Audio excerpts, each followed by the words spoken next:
Hello guys, welcome back to the session. कैसे हो आप सभी लोग। एक्चुअली हमने कोई यूनिफॉर्म नहीं पहना है, हमारे कॉलेज में कल्चरल नाइट्स वगैरह चल रही है, जिसकी वजह से हम एक कॉमन कॉस्ट्यूम आप कह सकते हो जिसे पहन के जस्ट कॉलेज को जाने ही वाले थे। तो सोचा कि चलो बच्चों को कुछ केमिस्ट्री की इंपॉर्टेंट टॉपिक्स बता दें। एक्चुअली केमिस्ट्री की इंपॉर्टेंट टॉपिक्स मतलब क्या, हर एक पॉइंट इंपॉर्टेंट होता है, बट जहाँ से ज़्यादा क्वेश्चन बनते हैं, जो चीज़ें बहुत ज़्यादा सिंपल होती है प्रिपेयर करने के लिए, एंड कुछ ऐसे ईजी टॉपिक्स जिसके ऊपर एनटीए ज़्यादा क्वेश्चन पूछता है, जिसे हम इंपॉर्टेंट टॉपिक्स कहते हैं। अगर उन्हें अच्छे से प्रिपेयर कर दोगे ना, तो आपका मैक्सिमम प्रिपरेशन वही कवर हो जाएगा। तो हमने इस टॉपिक को दो पार्ट्स के अंदर डिवाइड किया है। एक तो आपकी सिंपल टॉपिक्स, जो कि इसके ऊपर ज़्यादा क्वेश्चंस भी आते हैं एंड प्रिपेयर करने के लिए सिंपल भी है। एंड आपका एक सेकंड आपका एक ग्रुप होने वाला है, जिसे आप कह सकते हो हाई वेटेज वाला ग्रुप, जिसके बीच में आपके जो नंबर ऑफ क्वेश्चंस आते हैं वो ज़्यादा होते हैं। हो सकता है कि आपका टॉपिक सिंपल हो, हार्ड हो, बट नंबर ऑफ क्वेश्चन ज़्यादा होते हैं। तो सबसे पहले हम डिस्कस करेंगे सिंपल टॉपिक्स को, एंड उसके बाद हम हाई वेटेज टॉपिक्स को डिस्कस करेंगे। तो सबसे पहले मैं बात करना चाहूँगा पीरियोडिक टेबल की, जो कि एक सिंपल टॉपिक के बीच में आता है। एक्चुअली मैं इसे सिंपल टॉपिक क्यों कंसिडर करता हूँ, क्योंकि आपका जो पूरा इनऑर्गेनिक केमिस्ट्री है उसका एक बेस होने वाला है पीरियोडिक टेबल। पीरियोडिक टेबल बहुत ज़्यादा इंटरेस्टिंग बात है। इवन मुझे बायोलॉजी से ज़्यादा पीरियोडिक टेबल ज़्यादा पसंद आता है, क्योंकि बस पीरियोडिक टेबल अच्छे से बाहर कर लिया, याद कर लिया, ट्रिक्स लगा ली, उसके ट्रेंड्स देख लिया, तो आपको एस ब्लॉक आ जाएगा, पी ब्लॉक, डीएफ ब्लॉक आ जाएगा। मेटलर्जी समझने में आपको सिंप्लिसिटी हो जाएगी, ऑर्गेनिक केमिस्ट्री के रिएक्शंस वगैरह करने के लिए बहुत ज़्यादा सिंपल हो जाएगा। तो पीरियोडिक टेबल एक सिंपल टॉपिक है, उसके ऊपर नंबर ऑफ क्वेश्चंस भी ज़्यादा आते हैं। तो आप कह सकते हो कि हाई वेटेज भी है as well as the simple topic भी आपका होने वाला है, तो उसे अच्छे से प्रिपेयर करना। उसके बाद मैं मयूरी मैम को देना चाहूँगा थोड़ा सा। तो सेकेंड टॉपिक है बायोमोलिक्यूल्स। तो बच्चों देखो, बायोमोलिक्यूल्स जो है एक ऐसा चैप्टर है जो बायोलॉजी और केमिस्ट्री में भी कॉमन है, और बायोमोलिक्यूल्स बहुत ही छोटा चैप्टर है केमिस्ट्री में भी और बायोलॉजी में भी। तो बायोमोलिक्यूल्स एक ही चैप्टर कर लिया तो आपके 3-4 क्वेश्चंस हो जाएंगे कंबाइंड विद बायोलॉजी और केमिस्ट्री, राइट। तो देखो 4 पन्ने आप पढ़ने के बाद, इजी लेसन पढ़ने के बाद आपके 4 क्वेश्चन सॉल्व हो रहे, इससे ज़्यादा सुख क्या होगा। बस स्ट्रक्चर से सिंपल वाले, हाँ, एंड उसी के साथ और थोड़े बहुत कंसेप्ट है वो एक बार समझ में आ जाए तो आप ऐसे चुटकी में क्वेश्चन सॉल्व कर सकते हो। तो कई बच्चे ये करते हैं कि बायोमोलिक्यूल्स जो है इजी है, इसलिए लास्ट को करने के लिए छोड़ देते हैं। हाँ, और लास्ट को फिर टाइम नहीं मिलता तो वो छोड़ देते हैं। बच्चों आपका नुकसान कितना है देखो, क्योंकि बायोमोलिक्यूल्स कॉमन लेसन है जैसे मैंने पहले बताया, इसलिए biomolecules is next important lesson. The third very important lesson is polymers. देखो पॉलीमर्स का मैंने एक लेक्चर लिया है, बहुत अच्छा लेक्चर है वो, और वही लेक्चर आप करके जाओ, 1-2 बार देख लो, रिवाइज कर लो वहीं से, तो आपके सभी क्वेश्चन सॉल्व हो जाएंगे वहाँ पे। मैम मैं कुछ चीज़ें बताना चाहता हूँ। एक्चुअली पॉलीमर्स के बारे में मैं बताना चाहता था, बट मैम ने चूज़ के लिए, कोई बात नहीं। एक्चुअली एक चीज़ देखना, मैम का नाम क्या है पता है आपको? मैम का नाम मयूरी मैम। ओके, तो मयूरी का मीनिंग कैसे होता है? मयूरी का नाम का मीनिंग होता है मोर, मतलब जो पिकॉक होता है। सो बहुत ज़्यादा ब्यूटीफुल नाम होता है, बट चीज़ है, ठीक है, लेट इट बी। तो एक सबसे खास चीज़ मेरे दोस्तों देखना कि पॉलीमर्स जो आपका टॉपिक है उसके अंदर आपके पास बहुत ज़्यादा सिंपल टॉपिक्स हैं। पॉली का मतलब आपको पता है, मर्स का मतलब पता है आपको। एक्चुअली एक चीज़ देखना, आपका जो पॉलीमर टॉपिक है ना, उसके अंदर आपको बहुत ज़्यादा सिंपल नाम दिए हैं कि एन ब्यूटाडाइन वगैरह क्या है, उसी के साथ पॉलीमर्स मतलब क्या है, नाम में ही सब कुछ छुपा होता है। तो अगर आप नाम अच्छे से कर जाओगे, थोड़ा सा स्ट्रक्चर अच्छे से याद करोगे, स्ट्रक्चर पूरा बाहर करने की जरूरत नहीं है, वहाँ पर हमें थियोरेटिकल थोड़ी पेपर लिखना है, हमें तो एमसीक्यू सॉल्व करना है ना। तो बस थोड़ा सा स्ट्रक्चर देख लिया, कितने कार्बन्स के बॉन्ड है, कितना हाइड्रोजन है, कौन सा एन वगैरह है, किसका पॉलीमर है, बस इतना भी करके जाओगे तो भी पॉलीमर्स आराम से हो जाएगा। एक बार आप क्या करना, हमारे टेलीग्राम चैनल को ज्वाइन करो, वहाँ पर आपको शॉर्ट नोट्स मिल जाएंगे, आपके लिए बहुत ज़्यादा सिंपल हो जाएगा। And the next important topic मैं आपको बताना चाहूँगा मेरे दोस्तों, that is the GOC plus hydrocarbons. Actually 2 topics में साथ में मर्ज करना चाहूँगा, क्योंकि जनरल ऑर्गेनिक केमिस्ट्री एनसीईआरटी से कर लोगे, हाइब्रिडाइजेशन, रेजोनेंस, उसके अंदर बेसिक कॉन्सेप्ट है, एंड आपका नॉमेनक्लेचर वगैरह उसके बीच में आ जाएगा। तो बेसिक है, सब कुछ बेसिक है। If you want to prepare for the organic chemistry, आपको गो थ्रू करना पड़ेगा बहुत अच्छे से general organic chemistry plus hydrocarbons. तो जीओसी के ऊपर 2 क्वेश्चंस, हाइड्रोकार्बन्स के ऊपर मेरे दोस्तों देखना, अल्केन, अल्किन, अल्काइंस। सिंपल है, कार्बन प्लस हाइड्रोजन की आपकी जो सिंपल सी चीज़ है, किसके बीच में सैचुरेटेड है, किसके बीच में आपका अनसैचुरेटेड है, रेजोनेंस कैसे घूमेगा, किसके पास पाई बॉन्ड है, किसके पास नहीं है, एंड आपके पास बस आपके पास एक जो ग्रुप होने वाला है ना, कार्बन है, हाइड्रोजन, उसके ऊपर आपका पूरा स्ट्रक्चर घूमता है मेरे दोस्तों। तो हाइड्रोकार्बन्स भी सिंपल है। अगर अल्केन, अल्किन, अल्काइन से 2 भी क्वेश्चन आ जाएंगे तो आपके टोटल 4 क्वेश्चन बनने वाले हैं। तो नेक्स्ट टॉपिक मैम बताएंगी।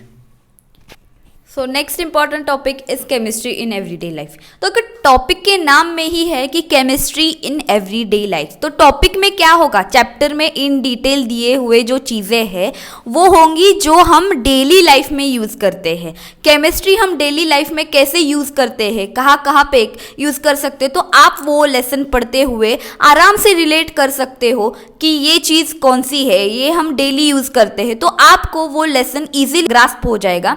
तो लास्टली पढ़ने से अच्छा है कि अभी वो लेसन पढ़ के रखो और बाद में रिवाइज करो, या फिर जब फ्री टाइम हो, खाली आधा घंटा वगैरह आपको आपके पास है, तो उस फ्री टाइम में आप केमिस्ट्री इन एवरीडे लाइफ को आप रिवाइज कर सकते हो। बहुत ही इजी लेसन है, और देखो टेक्स्ट बुक के बाहर आपको जाना नहीं है उसके लिए, ठीक है। एक्चुअली एक चीज़ देखना, मतलब क्या है, आप क्या करते हो, कभी अगर कोई पेन वगैरह होते हैं तो पेन किलर लेते हो ना, सिंपल सी चीज़ है। कभी आपने देखा होगा कि मॉर्फिन वगैरह जो होते हैं, ड्रग्स होते हैं, सर्जरी के वक्त हम देते हैं। शुगर खाते हो, चाय पीते हो, सुक्रोज कौन सा शुगर है आपका, फ्रुक्टोज कौन सा है, वो सभी चीज़ आपको पता है। तो केमिस्ट्री इन एवरीडे लाइफ कोई ऐसा टॉपिक है, उसके अंदर आपको बस 10-20 नाम याद करने हैं, उनकी कुछ स्पेशलिटी आपको याद करनी है कि मतलब इस शुगर के पास इतनी पावर है, इतना कुछ है, बस इतना ही आपको याद करना है, आपका केमिस्ट्री इन एवरीडे लाइफ आराम से हो जाएगा। और कुछ नहीं मैम। और जो मैंने वीडियो बनाया है केमिस्ट्री इन एवरीडे लाइफ का लेक्चर जो लिया है, तो उसमें सभी एनसीईआरटी के पॉइंट्स कवर कर लिए, उसके बाहर से क्वेश्चन आ ही नहीं सकता, उसमें आपके सभी पॉइंट्स कवर हो जाएंगे, ठीक है। Yes, and then the next important topic is the S block as well as the P block. Actually ये दोनों अलग अलग टॉपिक है, बट मैं चाहूँगा कि इसे आप साथ में मर्ज करो। आपको हमारे टेलीग्राम चैनल को ज्वाइन करना है, वहाँ पर आपको इसकी पीडीएफ्स मिल जाएंगी। आपको लगेगा कि बहुत लंबे लंबे टॉपिक्स है यस ब्लॉक, उसके अंदर आपके 2 ग्रुप्स आ जाएंगे, पी ब्लॉक्स 13, 14, 15, 16, बहुत ही ज़्यादा लगता है ना मेरे दोस्तों, नहीं है। अगर एक बार आप बहुत अच्छे से पीरियोडिक टेबल को देख लोगे, एस ब्लॉक के कौन से एलिमेंट्स है, पी ब्लॉक के कौन से एलिमेंट्स है, अगर पढ़ लोगे, ट्रेंड्स देख लोगे, कुछ सिंपल चीज़ें कॉन्सेप्ट याद करोगे कि मॉलिकुलर वेट कैसे बढ़ता है, आपका एटॉमिक साइज कैसे बढ़ता है, कौन से इसकी में मतलब कैसे आपकी एंथैल्पी बढ़ती है, कौन सा गैस होता है, कौन सा सॉलिड होता है, कौन सा सैचुरेटेड अनसैचुरेटेड, ये अगर सभी चीज़ें एक बार अच्छे से देख लोगे, याद कर लोगे, एंड उसके कुछ बेसिक कैरेक्टर्स याद कर लोगे, तभी भी आपके ये ब्लॉक्स होने वाले हैं। हाँ, एक चीज़ है कि बार बार रिवाइज करना पड़ेगा, एंड 100% आपको ब्लॉक्स को प्रिपेयर करने के लिए, चाहे एस हो, पी हो, डीएफ हो, आपके पास शॉर्ट नोट्स होना बहुत ही एसेंशियल चीज़ होने वाली है। तो आपको मिल जाएगा टेलीग्राम के ऊपर, टेलीग्राम की लिंक आपको डिस्क्रिप्शन बॉक्स में मिल जाएगी, एंड इसे मैं बहुत ज़्यादा इन डिटेल में पढ़ाने भी वाला हूँ। तो हमारे पास एक ही टॉपिक बचता है सिंपल में से, जो कि आपको मैम बताएंगी। And the next topic is hydrogen. तो हाइड्रोजन एक बहुत ही छोटा लेसन है जिसमें स्पेसिफिकली हाइड्रोजन के बिहेवियर के बारे में बताया है। इसका लेक्चर हमारे चैनल पे ऑलरेडी हो चुका है। Hydrogen is just like S block element, की जैसे एस ब्लॉक एलिमेंट्स में एलिमेंट्स की इंफॉर्मेशन दी गई है, वैसे ही हाइड्रोजन में सिर्फ स्पेसिफिकली हाइड्रोजन के बारे में बताया गया है। That's it. तो आपको वो पढ़ना है और थोड़ी बहुत क्वेश्चन सॉल्व कर लेने हैं। मोस्टली पीवाईक्यूज देख लो कि किस टाइप के क्वेश्चंस आते हैं। तो पीवाईक्यूज देख लेने के बाद आपको ये समझ में आएगा कि एनसीईआरटी से ही क्वेश्चन पूछे जाते हैं। थोड़ा बहुत एनसीईआरटी का पॉइंट ही रहता है, लेकिन थोड़े बहुत ट्विस्टेड क्वेश्चन रहते हैं, लेकिन एनसीईआरटी इज द बेस। तो आपको एनसीईआरटी के बाहर नहीं जाना है, लेक्चर देखने के बाद आपका हाइड्रोजन क्लियर हो जाएगा। That's it. यस, एंड आपने एक चीज़ नोटिस की क्या, अभी तक हमने जितने भी टॉपिक्स डिस्कस किए थे, जैसे मेरे पास एक लिस्ट है, पीरियोडिक टेबल है, biomolecules, polymers, chemistry in everyday life, उसके अंदर कुछ नहीं बट ठीक GOC, hydrocarbons, s block, p block and the hydrogen. इन सभी टॉपिक्स के बीच में आपके एक्सेप्शंस भी आते हैं, बाकी के टॉपिक्स के अंदर ज़्यादा एक्सेप्शंस नहीं है, but chemistry is all about the exceptions. But exception ऐसे ही नहीं होता कि यार कोई लॉजिक नहीं है, एक्सेप्शन के पीछे कोई तो कॉन्सेप्ट होता है, तो एक्सेप्शंस के ऊपर भी ज़्यादा प्रायोरिटी होती है कि क्वेश्चन आ जाए। तो दैट्स वाई हमने इस टॉपिक्स को थोड़ा सा साइड में निकाला था। अभी हम बात करेंगे हाई वेटेज टॉपिक्स के बारे में, क्योंकि 10 मिनट्स अभी तक कवर हो चुके हैं, एंड आपको हाफ टॉपिक पता चले जो अभी बाकी है उसे बहुत अच्छे तरीके से सुनना एंड नोट डाउन भी करना। And the next important topic जो कि हाई वेटेज होने वाला है, वो आपका सबसे पहले मैं देना चाहूँगा केमिकल बॉन्डिंग को, क्योंकि एक बेसिक सी बात है मेरे दोस्तों, केमिकल बॉन्डिंग पर आज से आज तक जितने भी क्वेश्चंस आए, सबसे ज़्यादा क्वेश्चंस केमिकल बॉन्डिंग पर आए। One of my favourite topic, इतना ज़्यादा पसंद है मुझे केमिकल बॉन्डिंग कि आप पूछो ही मत कि कैसे बॉन्ड वगैरह होते हैं उसके बीच में।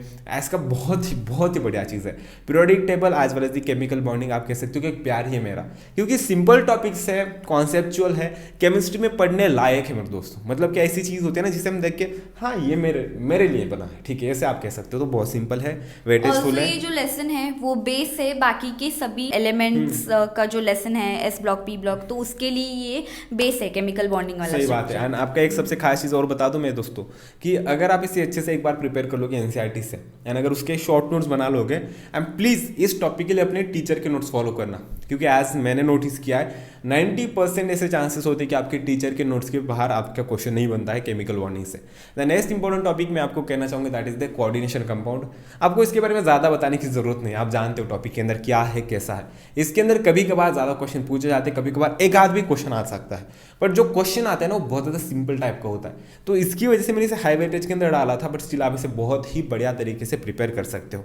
नेक्स्ट टॉपिक आप बताइए ma'am. Next topic is structure of atom. बच्चों तो स्ट्रक्चर ऑफ एटम क्या है? तो मॉडर्न फिजिक्स आपको पता होगा, फिजिक्स में जो मॉडर्न फिजिक्स है, electron, photon, neutron, structure of nuclei वगैरह, तो ये सभी चीज़ें इसमें आती है स्ट्रक्चर ऑफ एटम। तो structure of atom is a fully formula based lesson. तो आपको क्या करना है, कंसेप्ट समझ के फॉर्मूला समझने के बाद में, फॉर्मूला जब कंसेप्ट समझ में आएगा तभी आपको फॉर्मूला समझ में आएंगे। और फॉर्मूला समझ के लिए समझना इज नॉट इम्पोर्टेंट, आपको खाली फॉर्मूला बाहर करना है, राइट, बट कंसेप्ट समझना to apply the formula is a very very important. तो आपको सिर्फ कंसेप्ट समझना है, ज़्यादा डीप में नहीं दिया है, केमिस्ट्री में भी बहुत ही अच्छी तरह से स्ट्रक्चर ऑफ एटम एक्सप्लेन किया है, उसके साथ में जो फॉर्मूलाज दिए हैं। और फिर बाद में आप जब क्वेश्चन सॉल्व करने के लिए जाओगे, देखो ये ऐसा लेसन है जहाँ पे आपको टेक्स्ट बुक रीड नहीं करनी है, बिकॉज यहाँ पे इंपॉर्टेंट क्या है, आपको सॉल्व करना है, न्यूमेरिकल सॉल्व करने हैं, क्योंकि ज़्यादा से ज़्यादा क्वेश्चन जो PYQs में देखे गए हैं वो है न्यूमेरिकल्स। तो आपको न्यूमेरिकल सॉल्व करने के लिए फॉर्मूलाज पता होने चाहिए, लेकिन फॉर्मूलाज पता होकर भी फायदा नहीं है। वो फॉर्मूला कैसे अप्लाई करने हैं इसके लिए क्या पता होना चाहिए, आपको कंसेप्ट्स पता होने चाहिए। मतलब यहाँ पर आपको कॉन्सेप्ट्स भी इंपॉर्टेंट है एज वेल एज फॉर्मूलाज भी इंपॉर्टेंट है। बट मैं एक चीज़ ऐड करना चाहूँगा, फिजिक्स अगर कोई बच्चा स्किप भी करता है बट वो कभी भी मॉडर्न फिजिक्स को स्किप नहीं करता है, क्योंकि हाई वेटेज है यार। मॉडर्न फिजिक्स के अंदर आपका आप सेमीकंडक्टर्स का हो, एटम्स, न्यूक्लिया, जो आपका एटम्स है ना, एक चीज़ देखना, चाहे एटम आपकी केमिस्ट्री के बीच में हो चाहे आपके फिजिक्स के बीच में हो, मैम कुछ बदलेगा एटम? नहीं, एटम तो सिमिलर रहेगा ना, इट इज बेसिक यूनिट आप एक कह सकते हो। तो जो सेम फॉर्मूला जो कि अप्लाई होते हैं फिजिक्स के अंदर, वही सेम फॉर्मूलाज आपके केमिस्ट्री के अंदर अप्लाई होते हैं। हाँ, डिफरेंट दी है मैम, बट अप्लाई तो सिमिलर ही होने वाला है आपके लिए। लेकिन दोनों साइड के क्वेश्चंस आपसे सॉल्व हो पाएंगे एक लेसन से, तो इससे ज्यादा फायदा आपका कहाँ पर होगा? हाँ यस, सो एक चीज देखना, हाई वेटेज टॉपिक मतलब ऐसा नहीं है कि इसके ऊपर ही 10-20 क्वेश्चन आएंगे, नहीं, बट फिजिक्स के अंदर और केमिस्ट्री के अंदर मिला के ज्यादा क्वेश्चंस आते हैं। Actually this is also a easy lesson. High weightage के साथ साथ ये ऐसा, इसका मतलब ये नहीं कि हाई वेटेज मतलब हार्ड लेसन है, कॉम्प्लिकेटेड लेसन है, ये इजी लेसन है, उसके साथ में हाई वेटेज है, तो प्लस पॉइंट्स बहुत ज्यादा है इसकी, इस लेसन की। मैं कहना चाहूंगा that is the status of matter. The very simple reason is कि यार देखना, हमें बायोलॉजी बहुत ज़्यादा पसंद आता है। रीजन क्या है, न्यूमेरिकल्स नहीं है, फॉर्मूलाज नहीं है, सिंपली थ्योरी पढ़ लो, अच्छे से क्वेश्चन प्रैक्टिस कर लो, बस भाई, और कोई चीज़ करने की जरूरत नहीं। तो सिमिलर थिंग हमें स्टेट्स ऑफ मैटर के अंदर मिल जाती है। ज़्यादा कोई फॉर्मूलाज नहीं, ज़्यादा कोई लॉजिक लगाने की जरूरत नहीं है। एक बार अच्छे से देख लिया यार स्टेट्स ऑफ मैटर क्या होता है, कौन से स्टेट ऑफ मैटर होते हैं, गैसेस है, लिक्विड है, सॉलिड है, कौन से फोर्सेस है, वैन डर वाल्स फोर्स है, इसके बीच में कोवैलेंट फोर्स किसके बीच में होता है, आयोनिक बॉन्डिंग किसके बीच में होती है। अगर एक बार पता चला ना तो दूसरी बार माँ कसम देखने की जरूरत ही नहीं है मेरे दोस्तों, तो आराम से होने वाली चीज़ है। एंड नेक्स्ट टॉपिक में आपको कवर करना चाहूँगा थर्मोडायनेमिक्स, जो कि हम दोनों कवर करेंगे एक्चुअली, क्योंकि हमें दोनों को लगता है कि ये टॉपिक कवर करने लायक है। एक चीज़ देखना, मैं अपना पर्सनल एक्सपीरियंस बताना चाहूँगा, that is the most important thing. मैंने केमिस्ट्री के अंदर थर्मोडायनेमिक्स कवर किया था मैम, बट सच में टू द मोर ऑनेस्ट, हम आपको तो ज्ञान दे रहे हैं कि ऐसा करो वैसे करो हो जाता है, बट फिजिक्स का मेरे को नहीं जम रहा था, ठीक है, क्योंकि कॉन्फिडेंस नहीं था। हम सबको क्या लगता है कि यार थर्मोडायनेमिक्स बहुत ही ज़्यादा डिफिकल्ट होता है, तो फिजिक्स के अंदर बहुत ज़्यादा डिफिकल्ट है, बट ऐसी चीज़ नहीं है मेरे दोस्तों। ट्राई करोगे, थोड़ा सा समय देना पड़ेगा एक्स्ट्रा, बट अगर ट्राई करोगे तो फिजिक्स का भी हो जाएगा। तो केमिस्ट्री का वैसे भी तो सिंपल है, बट फिजिक्स का भी आपका हो जाएगा कॉन्सेप्ट्स के through. And number of questions देखना, अगर केमिस्ट्री से 1 से लेकर 2 आए एंड फिजिक्स से 1 से लेकर 2 आए तो ऑलमोस्ट 4 क्वेश्चंस कवर हो जाएंगे यार। क्वेश्चंस का नंबर तो देखो ना मैम कितना हो रहा है, ऑलमोस्ट 20 मार्क, अगर निगेटिव मार्किंग को यहाँ पर कंसीडर करोगे तो yes. And the last topic aldehyde, ketones and आप कह सकते हो कार्बोक्सिलिक एसिड। तो एक बार मुझे लगता है अल्डिहाइड, कीटोन, कार्बोक्सिलिक एसिड को एक बार जीओसी अच्छे से कर लिया हो आपने, तो ये भी बहुत ही इजी लेसन है और इसमें से ज्यादा क्वेश्चन पूछे जाते हैं। It is a high weightage वाला लेसन। अरे यार मतलब क्या है, एक चीज देखना, मतलब ऑर्गेनिक केमिस्ट्री के टॉपिक्स पढ़ने कैसे होते हैं। सबसे पहले उसका स्ट्रक्चर देख लिया, what is aldehyde, what is the ketone, what is the carboxylic acid. So उसकी कुछ प्रॉपर्टीज देख ली। Carboxylic acid is the acidic substance. उसके फिजिकल प्रॉपर्टीज, उसके केमिकल प्रॉपर्टीज, उसके रिएक्शन, वही चीजें आपको सिर्फ एक बार पढ़नी है कि इलेक्ट्रोनेगेटिव है, इलेक्ट्रो पॉजिटिव है। इतने से आपका एक क्वेश्चन तो सॉल्व हो जाता है। ये जो पार्ट है ना सभी, मतलब आप पढ़ रहे हो एक लेसन, तो इसका थोड़ा पार्ट आप पीरियोडिक टेबल में कवर कर रहे हो, आपको वहां पे पता चल रहा है कि इलेक्ट्रोनेगेटिव कौन है, इलेक्ट्रोपॉजिटिव कौन है, कौन सा आयन बड़ा है, कौन सा छोटा है। जीओसी में आप पढ़ रहे हो कि कौन कैसे रिएक्ट करेगा, किस टाइप्स के रिएक्शंस रहते हैं, सब्स्टिट्यूशन, इलेक्ट्रोफिलिक सब्स्टिट्यूशन, किस टाइप्स के, इलेक्ट्रोफाइल क्या है, न्यूक्लियोफाइल पे, सभी चीजें आप वहां पे कवर कर रहे हो। यहाँ पे सिर्फ आपको अल्डिहाइड, कीटोन और कार्बोक्सिलिक एसिड की प्रॉपर्टीज पढ़नी है, उनके रिएक्शन कैसे करना है, बस अप्लाई करना है। तो बहुत ज्यादा इजी है केमिस्ट्री। आपके पास नॉलेज है बट जस्ट अप्लाई करना है। तो हम एक केमिस्ट्री का एक नया स्ट्रैटेजी वीडियोस बनाने वाले हैं कि लास्ट के 3 मंथ्स और 2 to 3 मंथ्स के बीच में हाउ टू कवर केमिस्ट्री। सो उसे ज़रूर देखना। एंड इस चैनल पर बने रहने के लिए आप इस चैनल को सब्सक्राइब कर सकते हो। सबसे खास चीज़, अगर इस टॉपिक को यहाँ तक अटेंड किया है तो आई होप आप इस वीडियो को पसंद कर रहे हो। तो इस वीडियो को लाइक भी कर देना, देरी किस बात की है। एंड जल्दी मिलते हैं एक नए सेशन के अंदर, तब तक के लिए bye bye, have a nice day.